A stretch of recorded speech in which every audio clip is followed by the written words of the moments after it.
गरजे हम, सावन सा बरसे हम, सूरज सा चमके हम, स्कूल चले हम, स्कूल चले हम।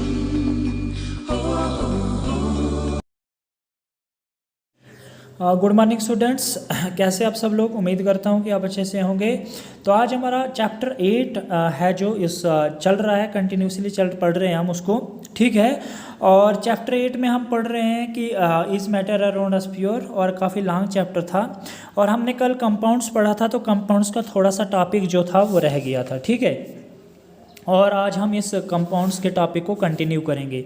तो यहाँ पे आपको क्या बता रहा है, ये बता रहा है कि not answer did the material obtained by two groups look the same, कि जो आपने मटेरियल दो ग्रुप में से ऑब्टेन किया था वो आपको सेम दिख रहा है या नहीं दिख रहा है। सेकंड पॉइंट इसका बता रहा है which group has obtained a material with magnetic properties, और जो आपने ग्रुप के मटेरियल को ऑब्टेन किया था, मतलब एक ग्रुप में आपको क्या मटेरियल मिला था और दूसरे ग्रुप में आपको क्या मटेरियल मिला था, और जो आपने ग्रुप के मटेरियल को ऑब्टेन किया था उसकी मैग्नेटिक बिहेवियर और मैग्नेटिक प्रॉपर्टीज़ क्या हो सकती हैं। थर्ड पॉइंट है आपका can we separate the components of the material obtained, क्या हम सेपरेट कर सकते हैं मटेरियल के कंपोनेंट्स को, जो हमने हासिल किया है कंपोनेंट, उस कंपोनेंट के मटेरियल को हम सेपरेट कर सकते हैं या नहीं कर सकते हैं। उसके बाद नेक्स्ट पॉइंट है हमारा on adding dilute sulphuric acid और dilute hydrochloric acid did both the group obtain a gas. Adding dilute sulphuric, अगर हम सल्फ्यूरिक मतलब डाइल्यूट जो होगा, मतलब जो हमारा मिक्स ऑलरेडी बना होगा सल्फ्यूरिक एसिड, अगर हम उसको ऐड करेंगे, या हम हाइड्रोक्लोरिक एसिड डाइल्यूट को ऐड करेंगे दोनों ग्रुप्स के अंदर, तो उनके अंदर हमारी क्या गैस बनेगी या हमें गैस ऑब्टेन होगी, मतलब क्या मिल सकता है हमें। And did the gas in both cases smell the same और डिफरेंट, और दोनों ग्रुपों में अगर गैस बनती है, क्रिएट होती है, तो उनके उन ग्रुपों के अंदर हमें सेम स्मेल आएगी या नहीं आएगी। तो डेफिनेटली बात है, अगर हम दो केमिकल्स डालेंगे, हमारे दो डाइल्यूट हाइड्रोक्लोरिक और सल्फ्यूरिक एसिड दो होंगे, तो हमारा स्मेल भी डिफरेंट आ सकता है। नीचे क्या कह रहा है ये, the gas obtained by group first is hydrogen, और गैस जो ग्रुप फर्स्ट है उस गैस जो हमने ऑब्टेन की है वो हाइड्रोजन गैस ऑब्टेन की है। And it is colourless, odourless and combustible, वो क्या है, उसका कोई रंग नहीं है, ना उसकी कोई स्मेल आती है और ना ही वो जलती है, कंबस्टिबल है। It is not advise to do the combustion test for hydrogen in the class, और ये हम आपको सलाह देते हैं कि हाइड्रोजन क्लास टेस्ट, आपका जब टेस्ट होता है क्लास में, आप प्रैक्टिकल करते हो लेबॉर्ट्री के अंदर, तो आपने हाइड्रोजन गैस को कंबशन नहीं करना है, उसको जलाना नहीं है। The gas obtained by group second is hydrogen sulphide, तो जो हमारी गैस ग्रुप सेकंड से ऑब्टेन हुई है तो उसका नाम है हाइड्रोजन सल्फाइड, ठीक है। It is a colourless gas with the smell of rotten eggs, और ये कैसी गैस है, कलरलेस गैस है, मतलब इसका कोई रंग नहीं है, और इसका जो स्मेल आता है इस गैस का वो रोटन एग्स, रोटन होता है जैसे हमारे सड़ना, कोई चीज़ सड़ना, तो हमारे जैसे कोई एग्स, अंडे जो होते हैं जैसे सड़े हुए होते हैं, उनकी स्मेल जैसे आती है वैसी उस गैस की आती है। You must have observed that the products obtained by both the groups show different properties. You must have observed, और आप ये ज़रूर ऑब्जर्व करेंगे उस प्रोडक्ट से जब आप उस प्रोडक्ट को ऑब्टेन करोगे, हासिल करोगे, तो उससे एक ऑब्जर्वेशन लोगे, क्या सीखोगे कि जो दोनों ग्रुप्स होंगे वो शो डिफरेंट प्रॉपर्टीज शो करेंगे। मैंने आपको पहले भी बोला था, अगर हम टू डिफरेंट टाइप्स के हम जो एसिड लेते हैं, एक डाइल्यूट सल्फ्यूरिक एसिड और दूसरा हाइड्रोक्लोरिक एसिड लेते हैं, तो उनके जो स्मेल होगी वो डिफरेंट होगी, क्योंकि हमारे केमिकल्स भी डिफरेंट हैं और हमारी स्मेल भी डिफरेंट आएगी। दो the starting materials with the same, और जब भी वो मटेरियल शुरू करेंगे, स्टार्ट करेंगे, एक दूसरे के साथ जब भी रिएक्ट करवाएगा, तो उनका जो स्मेल होगा वो डिफरेंट कहलाएगा, आएगी, डिफरेंट स्मेल आएगी, और उनकी जो प्रॉपर्टीज़ होगी वो प्रॉपर्टीज़ भी डिफरेंट शो होगी।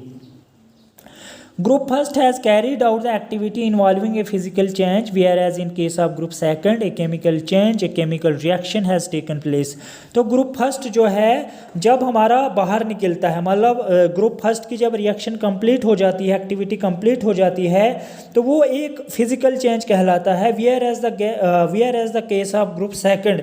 अब ग्रुप सेकंड हमें क्या कहता है कि अगर फर्स्ट हमारा फिजिकल चेंज कहलाएगा तो डेफिनेटली सी बात है ग्रुप सेकंड जो होगा वो केमिकल चेंज कहलाएगा। मतलब उस केमिकल चेंज के अंदर केमिकल रिएक्शन हुई होगी, केमिकल के बीच में इंटरेक्शन हुई होगी, तो उसको हम कहते हैं केमिकल चेंज। इसका पहला पॉइंट है the material obtained by group first is a mixture of the two substances. The material obtained by group, तो ग्रुप फर्स्ट ने जो मटेरियल ऑब्टेंड किया था वो टू सब्सटेंस का मिक्सचर था, मतलब दो चीज़ों का मिक्सचर से बना जो मटेरियल था वो ऑब्टेंड किया था ग्रुप फर्स्ट ने। The property the substance given are the elements iron and sulphur, और वो सब्सटेंस दो सब्सटेंस कौन से थे, एक आपका आयरन था और दूसरा आपका सल्फर था। सेकंड पॉइंट है हमारा the properties of the mixture are the same as part of its as that of its constituents. तो प्रॉपर्टीज़ इन मिक्सचर की सेम होगी, और अगर हमारे कंस्टिट्यूटेंट मीन्स कि हमारा मिक्सचर अगर सेम होगा तो उनकी प्रॉपर्टीज़ भी मिक्सचर की सेम आ सकती है। नेक्स्ट पॉइंट है the material obtain bye group second is a compound. तो मटेरियल जो भी ऑब्टेन करते हैं हम कंपाउंड सेकंड और ग्रुप सेकंड के जो कंपाउंड हैं उनसे जो भी मटेरियल ऑब्टेन करेंगे, अगर डिफरेंट मिक्सचर लेंगे तो different compound different properties show करेगा। उसके आगे नेक्स्ट पॉइंट है on heating the two elements strongly we get a compound. जब हम दो एलिमेंट्स को बहुत ज़ोर तरीके से हीट करते हैं, ठीक है, तो हमें एक कंपाउंड मिलता है। वो कंपाउंड क्या होगा, which has totally different properties compare to the combining elements, कि जो हमने कंबाइंड एलिमेंट्स किए थे, जो हमने एलिमेंट्स मतलब जो मिक्सचर हमने कंबाइन किया था, अब जब हीट करने के बाद वो कंपाउंड्स जो हैं टोटली डिफरेंट प्रॉपर्टी शो कर रहे हैं, उनके डिफरेंट एलिमेंट, मतलब हमने अगर दो कंपाउंड सेम मिक्सचर बनाया है, मतलब सेम मिक्स किया है, लेकिन जब हीट किया तो हीट करने के बाद उनकी प्रॉपर्टीज जो है वो डिफरेंट आएगी, ठीक है। नेक्स्ट पॉइंट है हमारा the composition of a compound is the same throughout. We can also observe that the texture and the colour of the compound are the same throughout. तो हम कह सकते हैं यहाँ पे कि कंपोजिशन जो इसकी है, मीन्स कि जो कंपाउंड की कंपोजिशन है, कंपोजिशन हम शक्ल को कहते हैं, उसके शेप को कहते हैं, ठीक है। तो जो मिक्सचर और कंपाउंड की कंपोजिशन है वो ऑलमोस्ट सेम होगी जब वो केमिकल रिएक्शन और फिजिकल रिएक्शन आउट करेगा, उसके बाद भी उसकी कंपोजिशन सेम रहेगी। And we also observe that the texture and colour, और हम ऑब्जर्व क्या कर सकते हैं, उसका कलर और टेक्सचर, उसका उस कंपाउंड का, उस मिक्सचर का ऑब्जर्व कर सकते हैं कि बाहर जाके उसके अंदर वेरिएशन हो रही है। मीन्स बाहर जाके मतलब कि जब रिएक्शन कंप्लीट करवाएगा तो जब रिएक्शन आउट होगी तो रिएक्शन आउट होने के बाद हम देखेंगे कि वो आपका जो मिक्सचर है वो आपका उसके अंदर कंपोजिशन सेम है या डिफरेंट आ रही है। Thus we can summarize the physical and chemical nature of matter in the following graphical organizer, ठीक है। तो ये मैं आपको बता रहा हूँ क्या कि हमारी कुछ यहाँ पे ये बता रहा है कि हमने समराइज़ किया फिजिकल और chemical nature, chemical matter of nature को या नेचर ऑफ मैटर को हमने अच्छे से ग्राफिकल ऑर्गेनाइज किया है। फर्स्ट हमने मैटर लिया है, तो मैटर से हमने दो चीज़ें ली हैं। आप बुक पे अच्छी तरह देखोगे, मैंने यहाँ पे स्केच नहीं डाला है तो आप स्केच बुक से देखोगे, पेज नंबर 130 पे है, ठीक है। तो पहले मैटर है, मैटर के साथ हमारा प्योर सब्सटेंस और मिक्सचर निकला है, ठीक है। प्योर सब्सटेंस से हमारी दो चीज़ें निकलती हैं, एक एलिमेंट्स निकलता है और एक कंपाउंड्स निकलता है, और मिक्सचर से हमारा एक हेटेरोजीनियस मिक्सचर निकलता है और एक होमोजीनियस मिक्सचर निकलता है। और होमोजीनियस मिक्सचर के अंदर यूनिफॉर्म कंपोजिशन होती है और हेटेरोजीनियस के अंदर नॉन यूनिफॉर्म होती है। वो इसलिए होती है क्योंकि वो होमोजीनियस होता है सेम और हेटेरोजीनियस होता है डिफरेंट। तो ये जो मैंने आपको पढ़ाया ये आप मेरे व्हाट्सएप नंबर पर अपना होमवर्क सारे बच्चे सेंड करेंगे, और आपको कहीं डिफ़िकल्टी या कोई प्रॉब्लम आती होगी तो आप मुझे मेरे व्हाट्सएप नंबर पर कमेंट करेंगे। और अच्छे से पढ़ना, ये यूनिट आज हमने ख़त्म कर दिया, कल हम क्वेश्चन करेंगे, ठीक है, और क्वेश्चन करने की कोशिश करेंगे कल लोग। तो तब तक के लिए अपना ध्यान रखना और थैंक यू सो मच। और सारे बच्चे जो हैं वो प्रॉपरली होमवर्क नहीं कर रहे हैं, एक दो बच्चे जो हैं, 2-3 बच्चे जो हैं वो प्रॉपर वे से मुझे भेज रहे हैं।